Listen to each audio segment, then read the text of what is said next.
Halo, selamat datang kembali di podcast IWPI bersama Pajak Smart. Seperti biasa nih, kita akan ditemani dengan Pak Rinto Setiawan selaku Ketua Umum Ikatan Wajib Pajak Indonesia dan juga Bapak Sujono selaku pemerhati dari kebijakan pajak dan juga UMKM sekaligus anggota IWPI. Nah, untuk kali ini di episode ini kita akan membahas tentang sebenarnya gimana sih eh, antara DJP dan juga wajib pajak di mata hukum. Apakah mereka setara atau seperti apa? Nah, untuk materi kali ini akan disampaikan langsung oleh Pak Rinto. Sebelumnya saya menyapa dulu nih Pak Rinto dan juga Pak Sujono. Apa kabar Pak? Ya, baik, Mbak Ziza. Ya, Ya, sehat-sehat, sehat. sehat selalu ya Pak Ibu, ya. Ibu Aziza juga sehat ya. Perinto sehat Iya, juga ya. Ya, Pak. sehat Oke. Pak. Terima kasih. Nah, silakan Pak Rinto langsung saja nih bisa di-share materinya. Ya, ya ini sebelum saya share materinya, jadi beberapa waktu yang lalu, Mbak ya, di minggu lalu, ini beberapa praktisi perpajakan itu berada di grup mengingatkan kembali terkait dengan ini, Mbak, pemeriksaan pajak yang melanggar prosedur jangka waktu. Nah, ini beritanya di-share di grup, ini ada dua, saya share screen dulu, Mbak.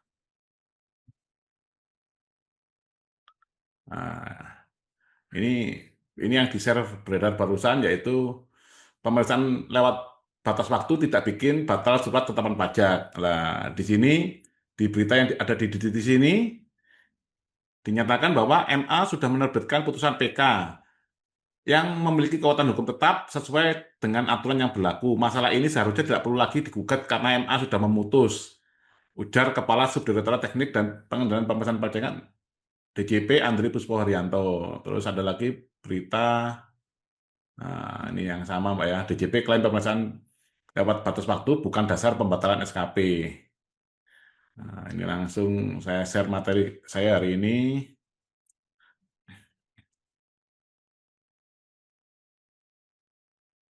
Nah, ini Mbak, judulnya DJP Kebal Hukum, Wajib Pajak Tunduk Hukum. Ini membedah anomali keadilan dan standar ganda dalam prosedur pemeriksaan pajak di Indonesia.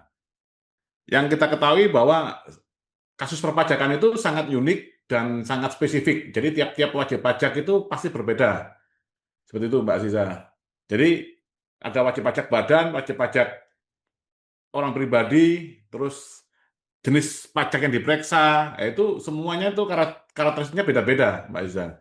Nah, ini kami menemukan kasus dari perusahaan saya sendiri, Mbak. Ya, jadi anomali hukum dimulai dari satu presiden. Ini putusan peninjauan kembali Mahkamah Agung yang dijadikan dasar berita tadi.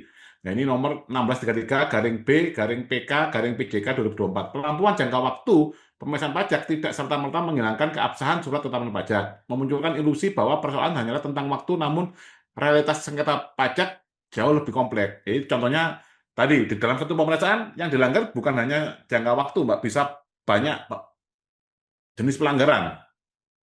Nah, ini adalah kita contoh di kasus PT Adan Indonesia, itu dimensi pelanggaran yang tersembunyi. Ini putusan pengadilan pajak nomor PUT sekian-sekian Majelis 3A tahun 2024. Nah, ini hanya satu pelanggaran jangka waktu, tapi ada 24 pelanggaran prosedur lainnya, Mbak. Total 25 pelanggaran prosedural. Nah, pengadilan pajak mengakui adanya pelanggaran, namun SKP tetap dinyatakan sah. Pertanyaannya, sejauh mana otoritas pajak dapat mengabaikan aturan mainnya sendiri? Nah, spektrum pelanggaran prosedural yang dimaklumi. Jadi di dalam kasus PT Arion ini ada pelanggaran jangka waktu, ada administrasi dokumen, keterlambatan pengembalian dokumen, wajib pajak, surat perpanjangan diterbitkan setelah SPHP. Kalau jangka waktu ini ada jangka waktu ini Mbak ya, pemeriksaan dan pembahasan akhir, Mbak Iza. Terus ada interaksi hak wajib pajak. Ini kuesioner pemeriksaan tidak disampaikan kepada wajib pajak. Terus ada lagi pelanggaran terkait dengan validitas akhir kewenangan. Tidak dilakukannya perekaman audio video pada pembahasan akhir hasil pemeriksaan. Padahal itu frasanya wajib berdasarkan Per Dirjen tahun 2016 dan 2017. Ya. Terus penerbitan dokumen oleh pihak yang dipersoalkan kewenangannya. Nah, seluruh hak prosedural wajib pajak ini direduksi maknanya di ruang sidang. Jadi narasi yang digaung-gaungkan hanya terkait batas waktu. Tapi walaupun ada pelanggaran selain batas waktu, tetap DJP ini bisa memenangkan persidangan, Mbak Iza. Bagaimana pengadilan pajak menganulir pelanggaran otoritas? 25 cacat prosedural oleh Fiskus. Ini logika Majelis Hakim 3A Mbak ya. Ini PMK 17 tahun 2013 dan Per 7 2017 murni norma administratif internal, tidak mengandung norma sanksi pembatalan. Surat tetapan pajak tetap sah, syarat tunggal, SPHP dan pembahasan akhir tetap dilaksanakan. Implikasi sistemik, aturan hukum menjadi sekedar buku panduan. Nah, ini mulai dari peraturan perundang-undangan yaitu PMK 17 tahun 2013 ini tentang cara pemeriksaan pajak, PMK 184 2015 dan PMK 18 tahun 2021. Didegradasi menjadi pedoman administratif internal. Pelanggaran terjadi, konsekuensi dibatasi hanya pada ranah evaluasi kinerja pegawai. Produk hukum SKP kebal dari pembatalan. Jika pendekatan ini konsisten, Fiskus dapat melanggar prosedur kapan saja tanpa risiko pembatalan ketetapan. Ini benturan hukum tata negara, pajak versus hukum administrasi. Praktik di pengadilan pajak, pelanggaran prosedur oleh Fiskus tidak membatalkan keputusan SKP yang sah. Keputusan dapat dibatalkan apabila terdapat cacat wewenang, cacat prosedur, dan cacat substansi. Ini adalah bunyi dari Undang-Undang Administrasi Pemerintahan Pasal 66 Ayat 1 Undang-Undang Nomor 30 Tahun 2015. Hukum administrasi negara mensyaratkan prosedur dan wewenang yang sah. Mengapa ranah perpajakan mendapatkan pengecualian yang eksklusif seperti ini? Ini timbangan keadilan yang berat sebelah. Ini wajib pajak, pelanggarannya telat lapor, salah hitung, cacat administrasi kecil. Ini konsekuensinya denda, bunga, progresif, sanksi finansial yang berat dan penyitaan. Ini bahkan sampai di beberapa kasus, misalkan bukti permulaan itu Mbak, bisa sanksinya 100% bahkan sampai 300%. Ini kalau Fiskus atau DJP pelanggaran dalam waktu kemenangan, cacat, dokumen ditahan, 250 pelanggaran SOP itu semuanya itu bisa lolos Mbak dari ini Mbak ya, bisa memenangkan kasus ini di pengadilan pajak. Konsekuensi, evaluasi kinerja pegawai, indikator KPI internal, dan teguran administratif. Jadi semua pelanggaran tadi hanya dibawa sebagai ini Mbak, evaluasi kinerja pegawai atau indikator KPI internal. Dan output sanksinya hanya berupa teguran administratif. Jadi kita sebagai wajib pajak itu biasanya tidak mengetahui Mbak. Matriks konsekuensi pelanggaran administratif. Nah, ini Mbak, pelanggaran, ini wajib pajak dan DJP. Pelanggaran, sifat pelanggaran, kelalaian prosedural atau keterlambatan. Nah, kalau DJP, pengabaian SOP, keterlambatan, cacat wewenang. Dampak finansial, kewajiban pembayaran langsung ke negara, bunga atau denda. Kalau pihak DJP 0, tidak ada dampak finansial bagi institusi. Konsekuensi hukum, kalau wajib pajak, strict liability, tanggung jawab mutlak. Kalau DJP terbatas pada urusan kepegawaian internal. Jadi Fiskusnya itu kebal hukum, Mbak. Jadi tidak bisa diapa-apain karena alasannya menjalankan tugas seperti itu, Mbak. Status produk hukum, laporan permohonan dapat ditolak total kalau ada kesalahan, Mbak. Nah, kalau DJP surat ketetapan pajak atau SKP tetap memiliki kekuatan hukum yang mengikat. Akar permasalahan sesungguhnya, apakah pemeriksaan melewati jangka waktu membatalkan SKP? Apakah seluruh prosedur pemeriksaan yang diwajibkan kepada DJP benar-benar mempunyai konsekuensi hukum apabila dilanggar? Jika jawabannya tidak, maka pedoman pemeriksaan hanyalah formalitas kosong tanpa kekuatan mengikat bagi pembuatnya. Kesimpulan, standar ganda dalam keadilan pajak. Apakah hukum perpajakan sedang menciptakan standar yang berbeda antara pelanggaran yang dilakukan oleh wajib pajak dan pelanggaran yang dilakukan oleh otoritas pajak itu sendiri?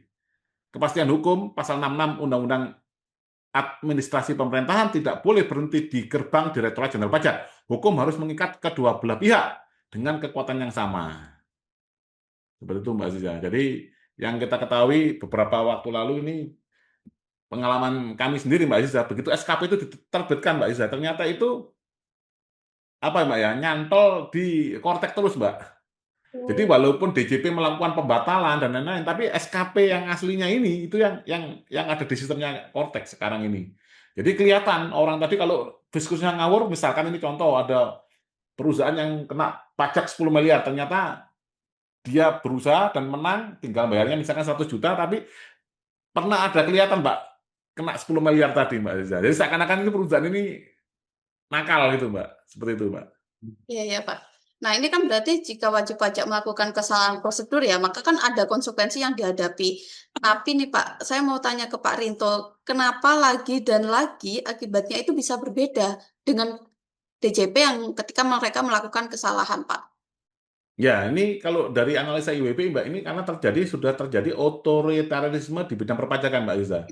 Jadi, di dalam Undang-Undang KUP, Undang-Undang PPN, Undang-Undang PPH, itu banyak sekali frase diatur dalam Peraturan Menteri Keuangan, di mana dari Menteri Keuangan inilah, ini Mbak aturan dari undang-undang tadi sudah didetailkan di PMK. Sementara yang menjalankan PMK ini tadi itu adalah Direktur Jenderal Pajak. Dalam hal ini itu di bawah Menteri Keuangan juga, Mbak. Nah, apabila terjadi sengketa itu ada di Pengadilan Pajak yang ternyata begitu kita telusur Pengadilan Pajak di bawah Sekretariat Jenderal Kementerian Keuangan, dan rata-rata hakim pajak itu rata-rata mantan pegawai pajak. Seperti itu, Mbak Aziza. Oke, nah sekarang saya mau tanya Pak Sujono, bagaimana Pak tanggapannya Pak? Ya, selamat pagi ya Bu Aziza, selamat pagi Pak Rinto. Ini terus terjadi ya, perbedaan perlindungan hukum kepada wajib pajak dan terhadap fiskus ya.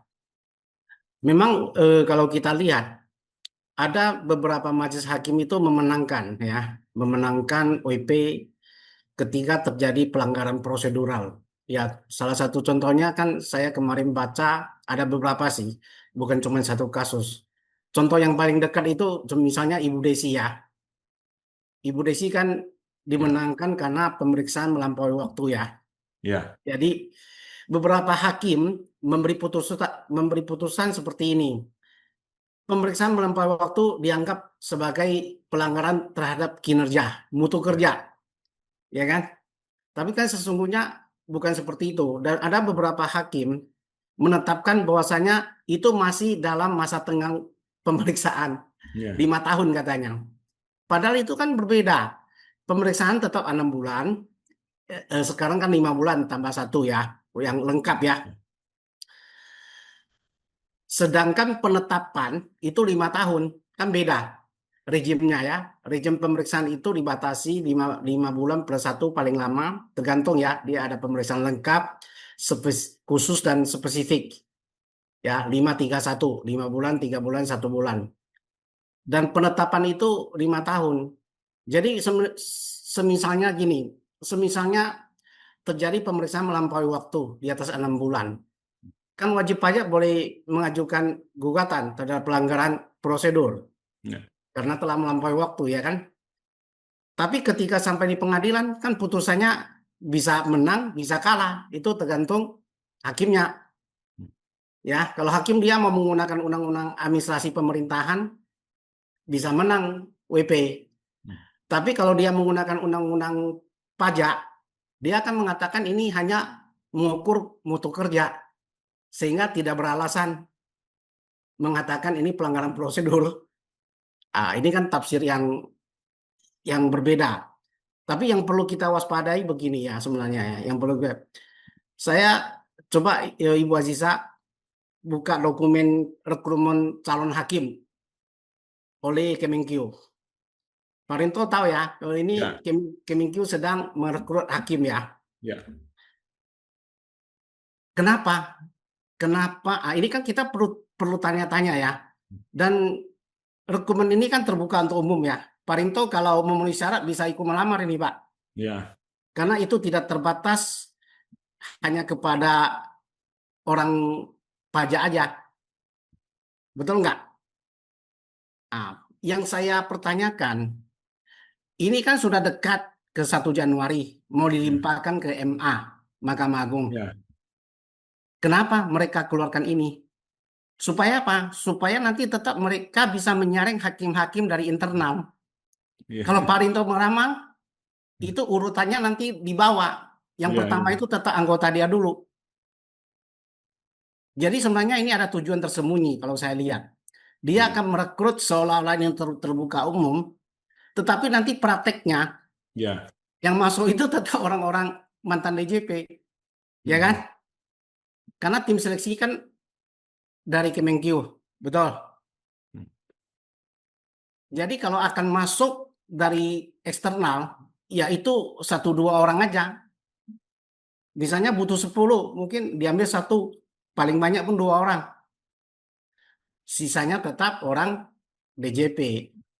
Sehingga apa? Sehingga ya pengadilan pajak ini ya tetap akan berada dalam kekuasaan Kemenkyu karena orang-orangnya itu terdiri dari Ya. mereka. Itu sebenarnya salah satu tujuan kenapa itu diluncurkan. Harusnya hakim ini apakah urgent? Kenapa kan tinggal berapa bulan lagi? Juli ke Januari kan tinggal 5 bulan ya kan? Ya. Tunggu sebentar lah biar serahkan ke Mahkamah Agung yang Ya. merekrut lah. Jangan pengadilan pajak. Jadi saya mencurigai ini ada maksud terselubung yang tanpa kita sadari. Percaya tidak percaya nanti kita buktikan berapa banyak pihak eksternal yang bisa masuk ke hakim pajak. Saya rasa akan di atas 90% dikuasai oleh orang-orang internal. Itu akan menjadi persoalan. Sehingga ya kita butuh waktu lagi. Tunggu mereka pensiun lagi. Ya. Sampai ini benar-benar jatuh ke Mahkamah Agung. Nah, kalau Mahkamah Agung yang seleksi, mungkin kita boleh menganggap lebih independen. Tapi kalau Kemenkyu yang seleksi, bagaimana kita mengatakan ini independen? Betul nggak? Betul, Pak. Sulit sekali menurut saya. Sebenarnya inilah yang perlu kita kritisi. Jadi banyak orang tidak melihat ada kejanggalan seperti itu, ya kan? Mungkin kan banyak konsultan yang ingin mendaftar juga ya kan, yang memenuhi syarat kan, Ya. betul nggak? Ya. Tapi mereka bukan calon yang diprioritaskan, bukan calon yang diutamakan. Mereka itu boleh dikatakan kelas 2, kelas 3. Kelas utama tetap pegawai pajak, mantan pegawai pajak yang akan pensiun atau yang sudah pensiun. Ya, begitu saya melihatnya itu yang lebih substansial di situ. Kalau soal hakim ini tidak adil, putusannya tidak adil, ya kan katanya kalau saya tidak adil Anda bisa banding. Bisa kasasi, ya kan? Kalau PK, Pak. PK bisa PK. Kalau kita kalah kan bisa PK. Masih dikasih 1 kesempatan kan? Ya, tapi kan sudah agak berat ya. Apalagi kan putusan 3 dari 3 hakim itu semua setuju. Ya. Kecuali ada salah satu hakim yang dissenting opinion. Dia berbeda pendapat dengan dua hakim. Nah, itu mungkin ada kemungkinan bisa menang WP-nya kalau naik ke PK. Tetapi kalau 3 hakim itu suaranya bulat mengalahkan WP, kita PK pun kemungkinan menang juga tipis. Itu pendapat saya. Siap. Ya, siap Pak. Nah, sebagai penutup nih Pak, untuk Pak Rinto, apakah ada solusi atau mungkin rekomendasi jalan keluar yang bisa diberikan terkait permasalahan ini Pak? Ya, kalau menurut saya Mbak Azizan, dari permasalahan perpajakan ini memang harus direnungkan terkait dengan tadi Mbak, adanya terjadi otoritarianisme di bidang perpajakan. Salah satunya sebenarnya sudah janjinya Pak Presiden Pak di 8 program terbaik cepat itu kan adalah membentuk badan penerimaan negara dipisahkan dengan Kementerian Keuangan. Itu kan sementara itu mungkin seperti itu. Jadi ada lembaga yang berbeda. Sambil nanti juga memang sudah akan lari ke Mahkamah Agung. Karena Badan Penerimaan Negara adalah janji Presiden. Ini sementara yang digaung-gaungkan hanya MBG, Mbak. Tapi 8 program terbaik tercepat itu yang pembentukan BPN ini dilama-lamain, Mbak. Karena itu sangat menguntungkan rakyat, Mbak. Karena nanti terpisah antara Kementerian Keuangan dan Dirjen Pajak. Seperti itu, Mbak Ziza. Baik Pak, terima kasih Pak Sujono dan juga Pak Rinto sudah bergabung dalam podcast episode kali ini. Kita akan berjumpa lagi di episode selanjutnya. Ya. Untuk teman-teman, terima kasih juga sudah menonton podcast ini dari awal sampai akhir. Jangan lupa untuk like, comment, share, dan juga subscribe. Dan terima kasih, sampai jumpa lagi.